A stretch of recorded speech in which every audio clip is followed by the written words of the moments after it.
So today I'm going to start by explaining to us, let me make sure you all can see me clearly, the correct way to make wudu. That's why I'm here in the restroom. And this water is running non-stop. I don't know why. Okay, stop. Okay, the water has stopped, alhamdulillah. So I'm going to start without wasting much time. It's going to be practical today. Practical wudu according to the Sunnah of Rasulullah and practical Salah. And after that, I will discuss the conditions, the pillars, the compulsory and Sunnah part of Salah. And then let's save our questions today for inshallah tomorrow when we discuss the theory and the mistakes and then we answer questions. And so today we're going to take most of our time to discuss the importance of Salah and wudu. So when you want to make wudu, the first thing you need to do is to make an intention, which is called the niyyah. And making the intention is in the heart. It's not something you say out now, way to wudu, suku, you don't say it. It's just in the heart. So when you are there, you know you want to make wudu for the salah, it's in your heart. Okay? And the niyyah is important because as I'm teaching you now to make wudu, I'm not making wudu for any salah. So I'm not making niyyah for wudu for any salah. So this wudu I'm going to do will not be useful for any salah. But if I'm teaching you wudu and I make niyyah to also use that wudu to make salah, then that wudu becomes valid. Okay, the wudu becomes a valid wudu in that regard. Okay, so now I'm going to start showing you how to make wudu, and I'm going to discuss the compulsory parts of wudu, the sunnah parts of wudu, and the mustahab parts of wudu, the parts that are very encouraged to do. The first thing about wudu, like I said, is the intention. Then the next stage is saying Bismillah. Okay, in the hadith in Nasa'i, the Prophet ﷺ said the wudu starts with the tasmiyah, Bismillah. So not Bismillahir Rahmanir Rahim, you say Bismillah, just Bismillah. Okay, so now we're going to start and say Bismillah, and then we're going to start our wudu right now. So don't waste water when you're making wudu. Unfortunately, I can't control the pressure here. When you're using a kettle, the Prophet was known to use wudu for as small as a mud. Is that okay? One of the hands of the Prophet ﷺ, or two of them, that sa'in, that is enough for him to make wudu and also make ghusl. So we don't waste water. Is that okay? We don't waste water when we make wudu. So I say Bismillah. After saying Bismillah, and now I'm about to start. So I go and the water is running. So I start by washing my hands 3 times.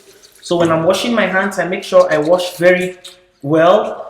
Is that okay? There's a narration that the Prophet used to wash in between like this. Especially for those people who they do le bouquet, bricklayers. So they have all these dirt in their hands. You want to wash that very well.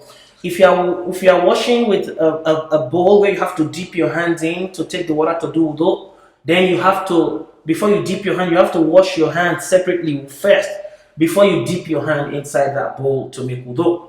Okay? So now I'm going to wash 3 times. Make sure I wash everywhere, my palms, my fingers, my thumbs, the nails. I go the second time. 2, the same.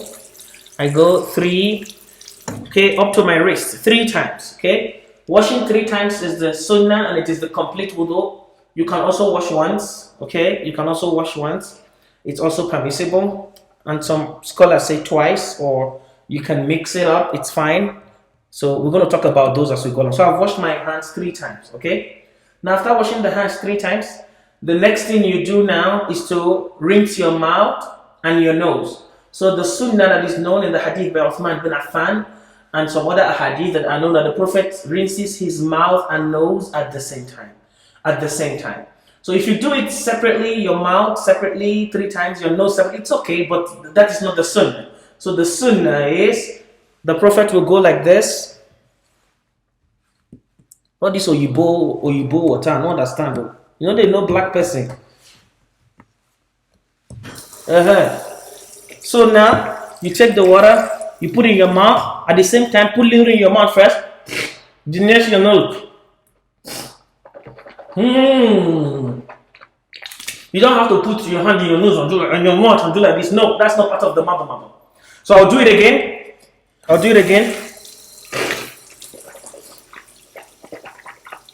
So you don't have to do this. It's just to rinse your mouth. That's what they call mouth. So I'll do the third time. So you see, the Prophet does it really quick, like this. Half of the water in my mouth, the rest goes to my nose immediately.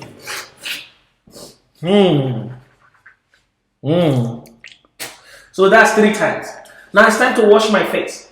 In washing my face, I have to wash my face from the top to the bottom to my chin, and from the extent of my ear here to the next ear here. Okay? Some people, they want to wash their face, they'll just do like this. And then you start seeing map of Malaysia, map of Uzarwe, and map of Agbede, and Uvu Efuru Market. Uge map will be showing different places. No, when you want to wash your face, you use both of your hands, not just one hand. You use both of your hands. You get the water and wash from here, you see, and your beard like this. You wash the beard clean. 1, then you go again. 2, then you go again. 3. Then you see water has touched everywhere of your face. Is that okay? Water has touched everywhere of your face. Then the next now is to wash the hands. This time you're going to wash the hands from the tip of the hand to the elbow. This is the compulsory part. The first one you did is just the sunnah part of the wudu, and I'm going to explain those to you. The compulsory part is what we're going to wash now, is to wash from the tip of the fingers to the elbow. Okay? Some people will just wash from here when they are washing this, and they just wash from their wrist down to the elbow. No, that is wrong. So we'll do like this. I wash like this. You see, all the way to the tip and back 3 times. And washing your right hand before your left hand is a sunnah. If you do the left before your right, it's fine. It's okay. It's sunnah to do right before left. You can do left before right. It doesn't spoil your wudu.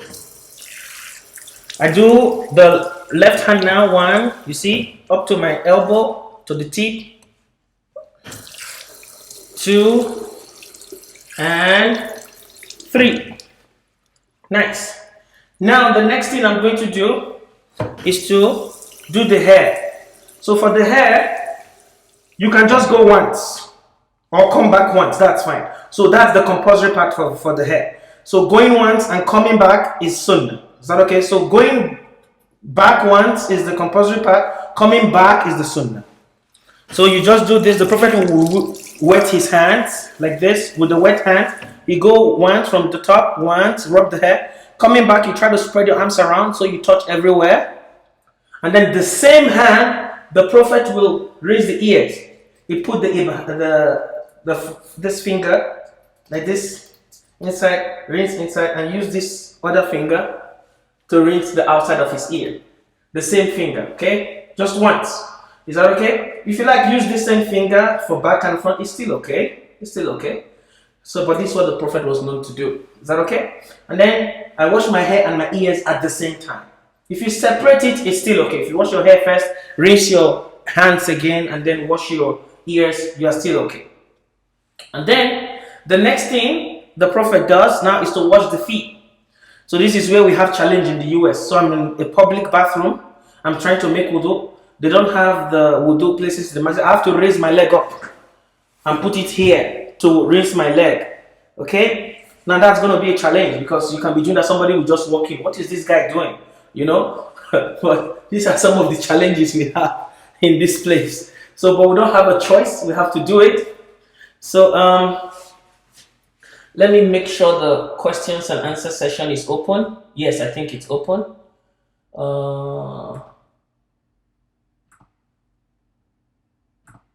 Yeah, somebody is asking if you can say Bismillah in the toilet. Yes, if the toilet is a clean place, it's only when you are using the toilet, that's when it becomes a dirty place. So this is a clean place. I can say Bismillah, I can do whatever I want. It's when you are pooping, when you the shit, you the piss, that is when you're in the process, it's a dirty place. At that point, then you're not expected to say Bismillah. But ordinarily, there are parts, this part of the toilet is clean. Only when I'm inside there doing the dirty thing that I cannot do such, okay? Yeah, so I can say Bismillah here. This is clean and it's fine. So I will answer those questions. Like I said, save your questions for later, inshallah. And we'll go through them, okay? So now I want to wash my feet. Usually, I'm supposed to wash my feet 3 times too. I'll take water and wash 3 times. Is that okay? But because the water is a running water, so you go once The Prophet was known to wash in between his toes like this, with the small little finger like this. Okay, you see that? So that's one. Then two, make sure you wash everywhere. If you have running water, don't waste it. So this is two. And then three. So you've washed the right foot. Now the left foot. The same. You go one. You see? You go two. Make sure you wash everywhere. There is no map of Africa showing somewhere. And then you do three. Like that. Okay. So you do that and you are all done. And then you are all done with the wudu. And then you do the dua after wudu. أشهد أن لا إله إلا الله وحده لا شريك له وأشهد أن محمدا عبده ورسوله اللهم اجعلني من التوابين واجعلني من المتطهرين واجعلني من عبادك الصالحين. So when you say this dua, then your wudu is complete. There is no dua you say in between wudu. The dua you say before you wash your face, the dua, there's nothing like that. It's only the bismillah before and the dua you say after. Okay? And the wudu washes away your sins. So the compulsory parts of wudu, if you do them alone, without doing the sunnah part, you are fine. Your wudu is correct.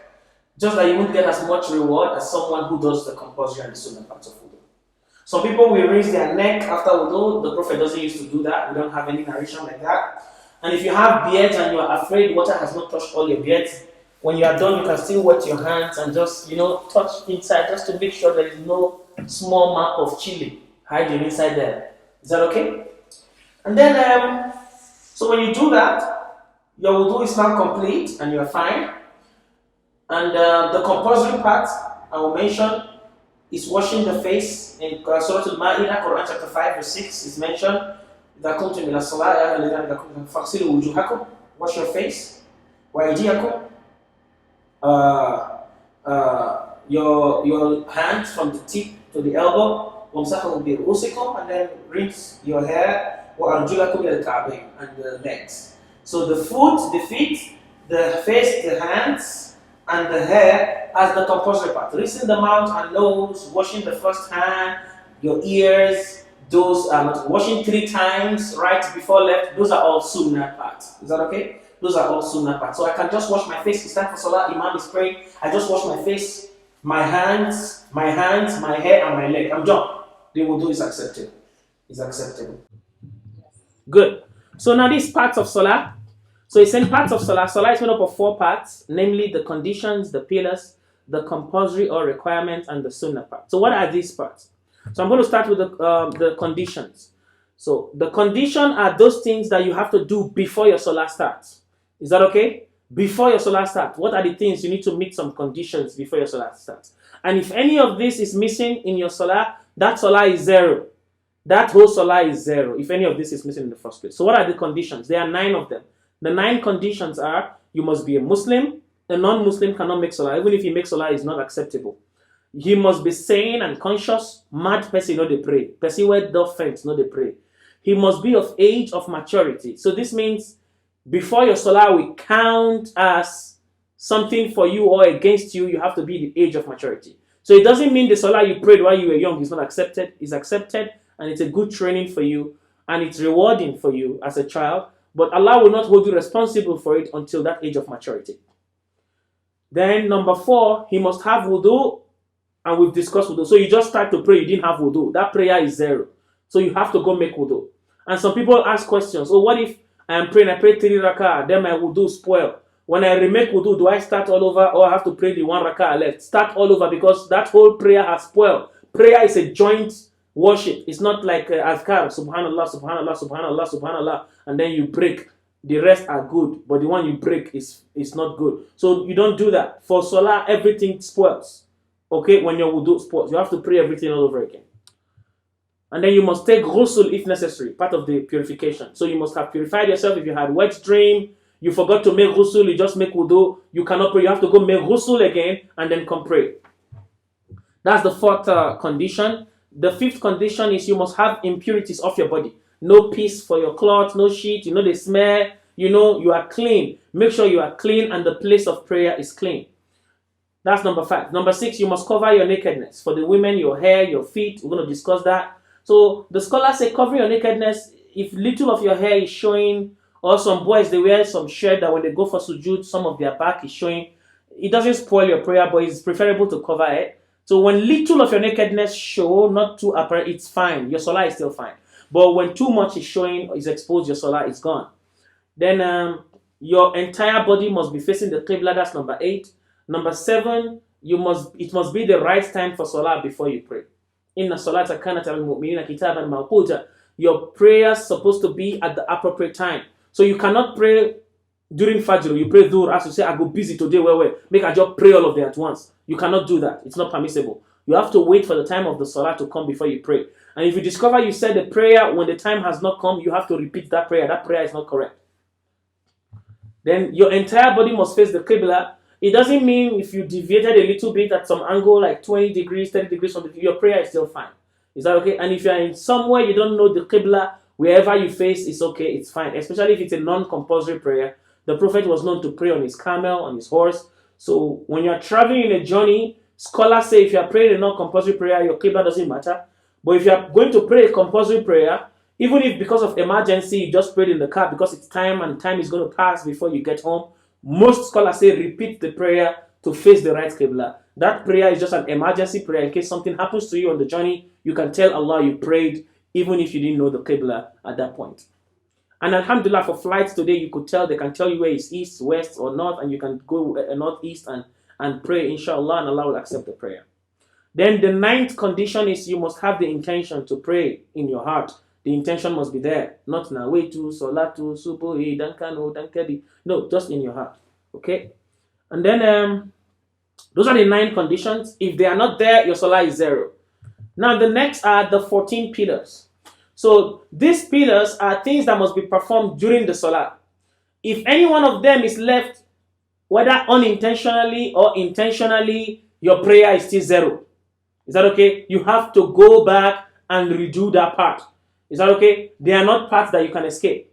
So you don't have to repeat the whole prayer. You have to go and repeat that part.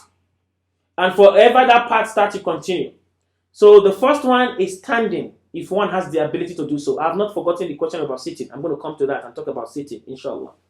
So standing up is part of the pillars of salah if you can. If you can't, you are sleeping, you are sick, you are laying down, you can pray, you are sitting, you can pray. So when you are praying when sitting or laying down, depending on the body movements that you can pray by moving your head. So this is standing, this is ruku, this is sujood. Some people will put stone and use stone to hit their head. That is not categorized, okay? You don't have to do all that, okay? So this is standing, this is ruku, this is sujood.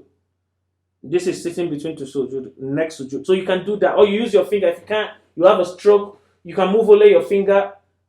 You can do this standing, ruku, sujood. You can move that. Or even if you can't move part of your body, only your eyes, you can use your eyes. Standing, ruku, sujood. Anything that works for you, depending on your condition. The opening takbiratul ihram is compulsory. So I say salah, the takbiratul ihram, Allahu Akbar, the first Allahu Akbar, before I start, is compulsory. Some of us, we just go to ruku. Allahu Akbar for ruku, without saying the first Allahu Akbar before Allahu Akbar for ruku. So that salah is not correct. You have to first of all stand Allahu Akbar while standing and then go for ruku, Allahu Akbar. Then raising your hand when you say Allahu Akbar is sunnah. We are going to come to sunnah. Saying the Allahu Akbar is the compulsory part we're talking about. Saying the Allahu Akbar itself is the compulsory part that we are talking about. Then reciting Surah Al-Fatiha in every rak'ah. Then going for ruku', rising from ruku', then going for sujood, coming back from sujood. These are the 14 pillars. So if I miss ruku' from standing, I go to sujood, I have to come back and do that ruku'. If not, my salah is not correct. Sujood sahwi, the sujood of forgetfulness, cannot work for these pillars. Sujood of forgetfulness work for the next one we are coming, the next stage. Conditions and pillars, sujood of forgetfulness cannot work. You have to go and take care of them. The compulsory or requirement, which is the next part of salah we're going to discuss, those are the ones that sujood of forgetfulness can cover for. So sitting between two prostrations, remaining tranquil during all these pillars. You're not rushing. You are tranquil after your ruku, during your ruku. When you stand up, you didn't rush. Okay, that is also a pillar. Maintaining the same sequence. You didn't do sujud before ruku. Maintaining the same sequence is part of the pillar. The final tashahud, the final sitting, for those that have two tashahuds, 4 rakahs prayer, the final sitting is a pillar. The first tashahud is not a pillar. The first tashahud is a requirement, that the next day. That is why when you miss the first tashahud, sujood sahwi can cover for that. But the last tashahud is not. The last tashahud is a pillar. Okay, I think I'm missing my microphone. I didn't put it close to me, but I think it's good now.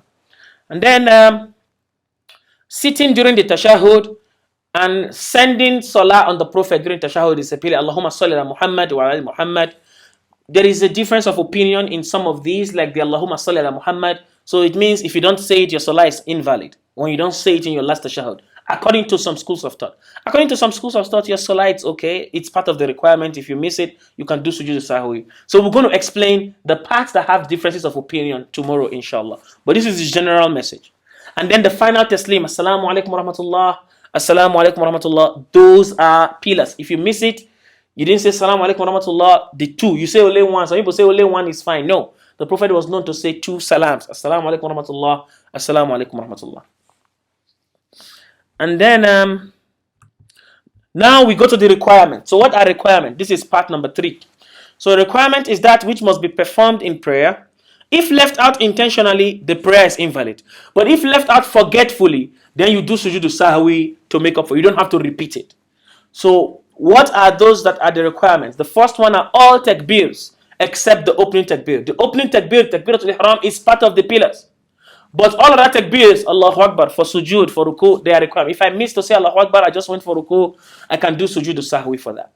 So all the du'as during ruku, Subhana Rabbi al-Azim, or Subhana Rabbi al-A'la, Sami Allahu liman hamida, all these are part of requirement. If I miss them, sujood sahwi can cover for them. But if I intentionally leave them out, my salah is not correct. Saying Rabbana wa lakal hamd, Subhana Rabbi al-A'la, saying Rabbi ighfirli, the first tashahud, Tahiyyatu lillah wa salawatu wa tayyibat. Then sitting during the first tashahud. These are the 8 requirements. If I miss any of them by mistake, out of forgetfulness, sujood sahwi can cover for this. Now let's go to the sunnah parts. So the sunnah parts are the parts that beautifies our salah and attracts more reward. They are classified into 2, the verbal sunnah and the practical demonstrated sunnah. So adhan, iqama, these are sunnahs. So I can start my prayer without iqama. It doesn't mean my prayer is bad. Is that okay? But the ones that have iqama and adhan have more reward. Dua al-istiftah, the one I said before I started praying, is sunnah. Raising your hand is the sunnah of actions. We're going to come to that. Saying A'udhu Billah, Bismillah, these are sunnah. Saying Ameen after Fatiha is sunnah. Reciting any other surah after Fatiha is sunnah. According to most schools of thought. Some say reciting other surah is compulsory, so it's part of the pillar. So we're going to discuss these little differences later. Reciting aloud or silently is sunnah. I can decide to pray Fajr silent. I can decide to pray Zuhur aloud. It is sunnah. Silent or aloud is sunnah. Okay. The dua during ruku or sujud, these are all sunnah. Okay. The dua between ruku and sujud. When you go up, the dua during ruku and sujud is part of the the requirement. But the sunnah is the dua between ruku and sujud. Sami Allahu liman hamda, Rabbana wa lakal hamd, hamdan kathiran tayyiban. So that's sunnah. Repeating the dua 3 times, it's sunnah. Okay. The first one is just the compulsory one. Then all the other extra duas are sunnah. So let's go to the demonstrated sunnah. Using the siwak, the Prophet was known to use the chewing stick siwak before praying. It is sunnah. Raising the hands during the first takbir, raising the hands while going for ruku, these are all sunnah. Raising the hands, you don't have to. Is that okay? Putting the hands on your chest is sunnah. Spreading the feet while standing is sunnah. I forgot to say that. While you are praying, you don't need to open your feet too much or close it too much. We're going to see that in the mistakes in Salah. We're going to talk about that. Looking at the point of sujood is sunnah. Doing the way I sat, the iftirash and tawarruk, I'm going to show them to you again, inshallah, as we go. These are all sunnah. Looking right and left during taslim, assalamu alaikum. Saying the salamu alaikum is compulsory, but looking right and left is sunnah. And using the sutra is also sunnah. But these are things that beautify your salah. So I'm going to end here today. And the opinions of schools of thought, we'll talk about that tomorrow, and mistakes.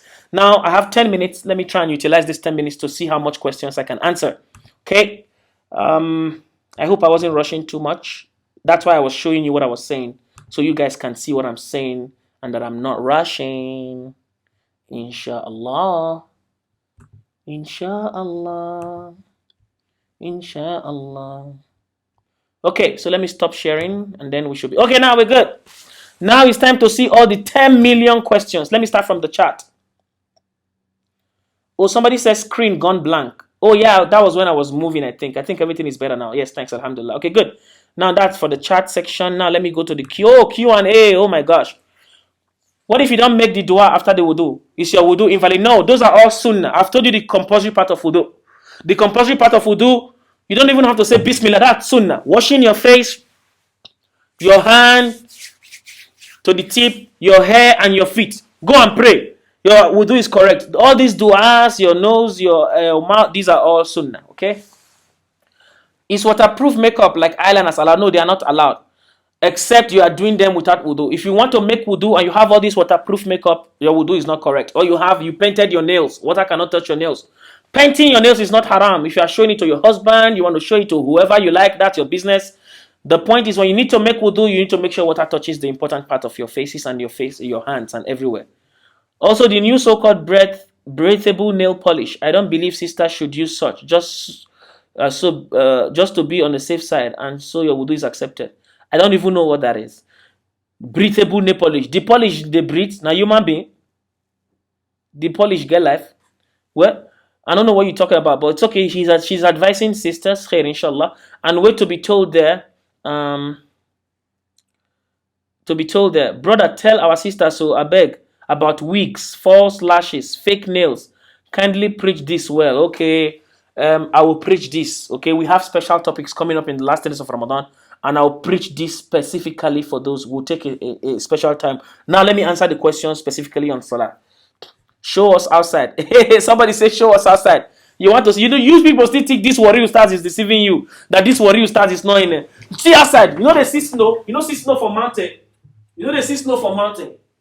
Snow day that side. You know they see outside. Nigeria fine like this. If not be locked down where everybody there, you go see white people for outside just now. Now let me this school. Everybody there. You see now my motor be that big motor where they there so. You see that fine big motor. Now my motor there so. You want to try me? Khair, inshallah. Okay, I don't show you. I'll show you outside. Are you happy now? Okay.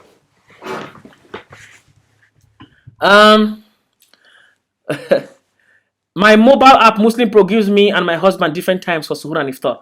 It also gives me a different qibla from my compass. Should I follow the direction of east as my compass shows, or the qibla as the Muslim Pro app shows? They show two different directions. I also can't hear the call to prayer, so I rely upon the app for guidance. It's okay. Most of these apps, they have a plus or minus. It's okay. Even the qibla might not be too different from your qibla that you know that's not. It might have a little direction, so follow it. It's fine. I have already told you if there's a little deviation in your qibla, it's okay. And the time is okay. The time, we have a long range of time. Early, middle, and late. Is that okay? So it might be few minutes. But for suhoor, I would advise you to take the earliest time, just so you are in the safer time. So if one time says suhoor is 4:55, another time says 4:59, take 4:55 just to be on the safer side. Can you say Bismillah in the toilet? I've already said about that. It depends. When you are going in, you say Bismillah. If your bathroom is big, you can say Bismillah, not the part you are using toilet. Maybe some part of the bathroom have where you brush your teeth. You can be making azkar while you brush your teeth. Is that okay? Just because you are in that same place doesn't mean you are toilet. It's when you are using the toilet. That's when you are considered to be in toilet. When you are using the toilet, you are shitting, you are pissing. Reciting Quran, making dua in the heart in the toilet, no, it's not okay. While you are using the toilet, it's not okay, even in your heart. Just forget it. Okay? Can you say Bismillah in the toilet? I've already answered. Can you take your phone inside the toilet? Of course. Salaam alaikum, my brother. May Allah continue to increase you in knowledge. Please, can you explain a bit about a Muslim who dies in the month of Ramadan? If he was evil in dunya, would he be punished in the grave, or will he be given respite to you? No, nobody knows. There is no hadith that say if you die in Ramadan, Allah will forgive you. Nope. Whether you die in Ramadan, you don't die, it's left for Allah subhanahu wa ta'ala. We cannot say anything. But we know Ramadan has barakah. We hope the barakah will help him. We only hope. We don't have a certainty to tell you. We only hope. He died fasting, he died. So hopefully these good things we make Allah have mercy on him. So don't say he died during Ramadan. No need to pray for him. He's a mujahid. He's already in paradise. You are lying, no. Nothing like that. Pray for him, ask for forgiveness for him, and hopefully Allah will accept him to paradise. Assalamu alaikum wa rahmatullah. My question is on zakat. Oh my gosh, I don't want to talk about zakat. We'll talk about zakat another time. Okay, we'll talk about zakat another time. Please, I beg. Okay. Okay, let me look at it if it's something I can answer directly. Being a salary earner and my savings for 1 year is much lower than my monthly earnings. Can I set my zakat aside from? No, you can't set zakat aside. Zakat has to be complete. If zakat, the minimum of zakat is $3,000, you have to have $3,000 before you start counting 1 year to pay zakat. So if within that 1 year, that $3,000, something reduced inside, you are not eligible again. You have to wait till you complete $3,000 or more again before you start counting 1 year. So it's not a monthly affair that you contribute. Save until you have $3,000 in your savings. Then for a whole year, your savings did not change. $3,000 was there or more. After 1 year from when it became $3,000 and there was no change, then you give 2.5%. That's how zakat is. Zakat is solely for Muslims for the most. So you can do it for public service, it's fine. But there are many Muslims in need. So I would advise to use it for Muslims first before you do it for other people. But there's nothing wrong to do it for other people for public service. But it's mostly to help Muslims. That's why a Muslim is paying it. All these non-Muslims, they spend their money on other things. They don't even care about Muslims. So this zakat is the only hope the poor Muslims have. So I will enjoin you to use it more for Muslims. Assalamu alaikum. Did you, and your relatives most likely, those that are poor among them, did you say it's okay to do wudu once instead of 3 times? Yes, it is okay to do wudu once instead of 3 times. Can we say Bismillah in the toilet? Or we say it silently in the mind? You can say it Bismillah, it's fine. But not when you are shitting.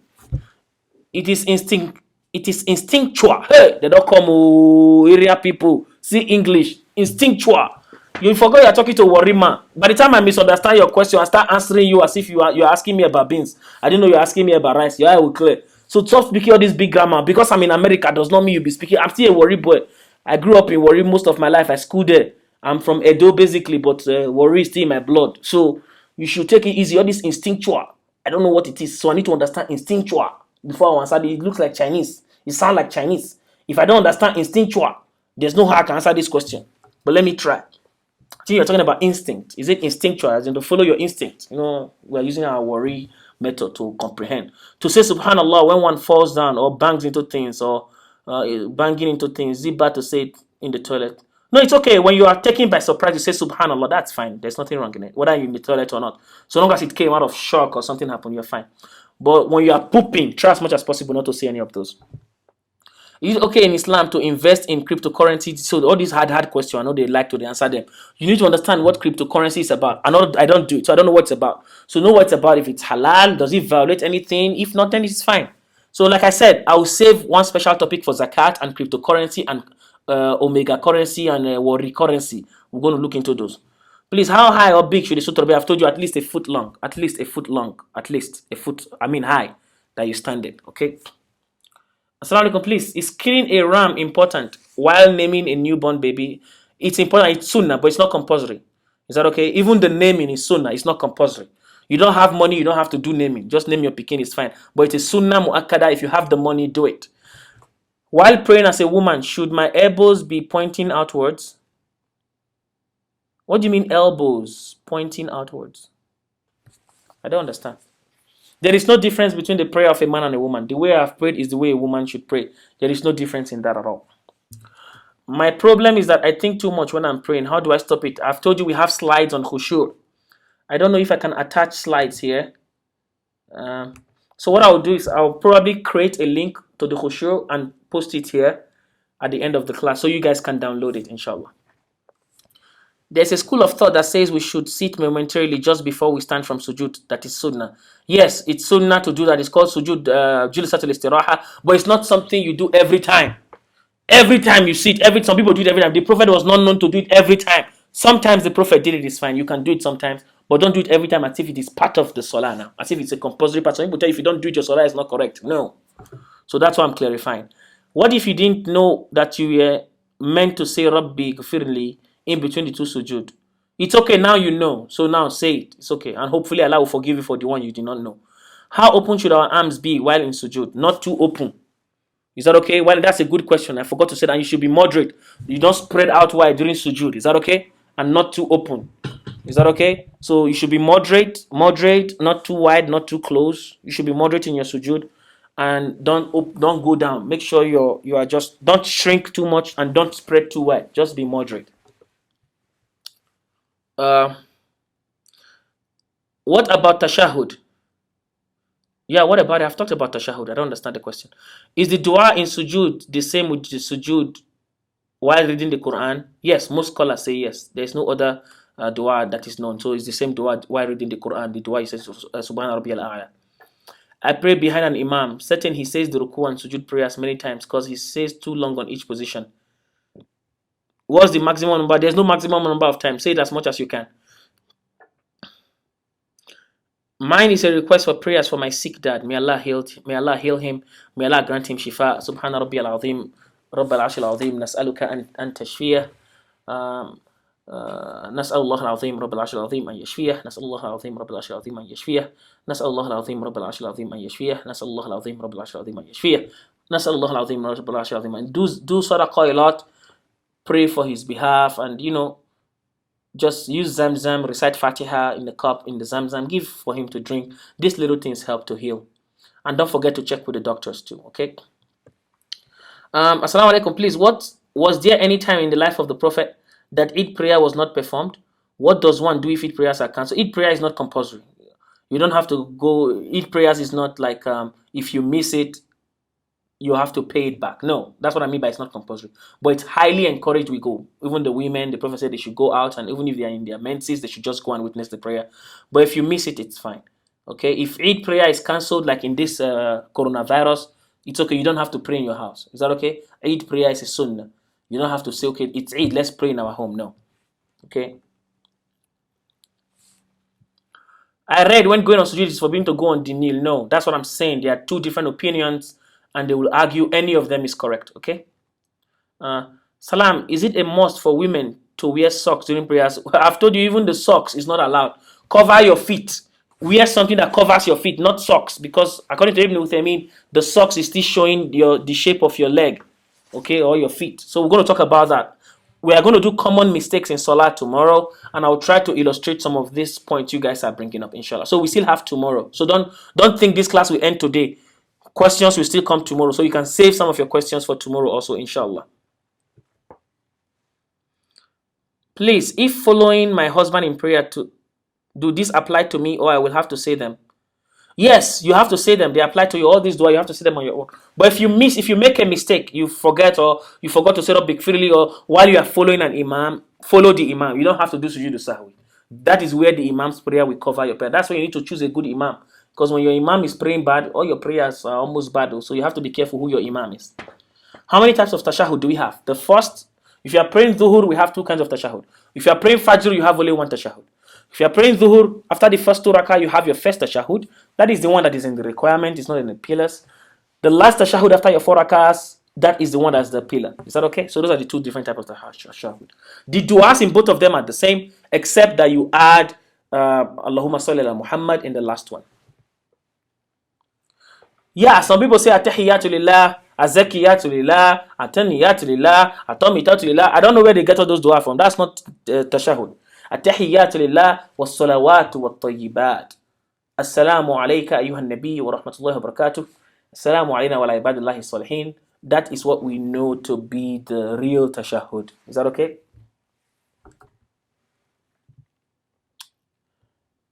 What about raising the hands between? This is sunnah. I've already said that is sunnah. What is the ruling on women who pray with their feet open? Their salah is not valid. That's what all scholars are. We're going to see it in common mistakes in salah. Is it okay for a woman to pray with transparent garment? No. Or short that does not cover her full sleeves? No. Cover your sleeves, cover your feet. I thought that it's only certain salah like Fajr and Maghrib that you should recite loudly. Yes. So I'm saying that is the sunnah. Recite loudly for Maghrib, Isha, and Fajr. Recite silently for Dhuhr and Asr. That is the sunnah. But reciting loudly or silently is a sunnah. If I decide not to recite loudly, my salah is still fine. That's the point I'm making. Okay? Don't get me wrong. Is it true you can't listen to music during Ramadan? You can't listen to music at all. Not only during Ramadan. Okay? At all. It's like saying, is it true you can't be a bad person during Ramadan? You can't be a bad person at all. Okay? Assalamu alaikum, please. In congregation, what acts are obligatory on the followers? The same acts. Everything. Do recite your Fatiha if you can. If you miss your Fatiha, Imam went for ruku, then it's okay, you miss your Fatiha. But recite your Fatiha, recite the most you can as if you are praying alone, even behind the Imam. If a child who has not hit poverty has money that is zakatable, can he do it? Oh boy, see men, see rich people, men that has money that is zakatable. Of course, he can do it. The parents can do it on his behalf. That's good, and Allah will reward him for that. But that zakat is not compulsory on him yet. But if he chooses to do it, it's commendable. If you are owing Asr Salah and you meet Maghrib in Jama'ah in the mosque, do you pray the Asr first or join the Maghrib? Yes, so this is a good question. We're going to discuss this tomorrow. So you have to pray Asr before Maghrib, but you can join Maghrib with the intention of Asr. And I'm going to discuss the way. It's a long process, how to do that. Is that okay? You can join Maghrib with the intention of Asr, finish your Asr, and then pray Maghrib. Okay, we'll discuss it tomorrow. So I'm noting those points down. The Fajr prayer time at my location is 2:51 on iPray and 3:43 on Muslim Pro. 3:43? 2:51? No, that's too much. I think there's something wrong. I use Muslim Pro for Iftar and Fajr. So will you still recommend I stop eating at 2? Yes, please check. There's something wrong. That time difference is like almost an hour. So there's something wrong. So check. If it's 5 minutes, 10 minutes is fine, but an hour, no, one of them is wrong. So, and I'll ask you to go with the early one just to be on the safer side, okay, for now, until you verify what's wrong. If you don't meet the Imam before he completes Fatiha, do you have to repeat the Fatiha? Just go to Ruku, you don't have to. We have a hadith on that. Show us how you raise your hands to say Allahu Akbar in praying. So the Prophet was known to, we're going to do that in common mistakes. They are all there. I have all this there. So don't worry, this is just introduction. The Prophet used to raise his hand parallel to his ears like this, or parallel to his shoulders like this. Okay, not like this or like this. Is that okay? Parallel to the ears or parallel to the shoulders. Okay. Does a woman have to perform iddah after being abandoned for 5 years by her husband without feeding and clothing? Oh, but this is a serious question. The man died 3 years ago without divorcing the woman. When the man dies, you don't have to divorce. So once you die, automatically you are divorced. Once the man dies, you do iddah of death, which I think it's 4 months and 10 days. Is that okay? So you do that iddah of death and then you are free to marry someone else. And if the man left you for that long, even if he's alive, the scholars say go to an imam, they will break the marriage and you can marry someone else. Is that okay? So they will break the marriage even without his presence. And when he comes back, he doesn't have any right over you. After, some scholars say 1 year, some scholars say few months, some scholars say 2 years. Depends on how much the woman can bear. When the woman cannot bear anymore, it's allowed to break that marriage. Okay. Is it true your lips have to be moving even when you're praying silently? Yes, please move your lips. That's very important. Don't read in your mind. You have to move it. Alhamdulillah. That's the recitation, not in your mind. Oh, Alhamdulillah, I can't wait. I finished all this. That's good. So I'm going to stop. Any more questions you guys are going to bring, please keep it till tomorrow. Is that okay? And inshallah, we'll continue from there. So I'm going to stop here. And assalamu alaikum wa rahmatullahi wa barakatuh.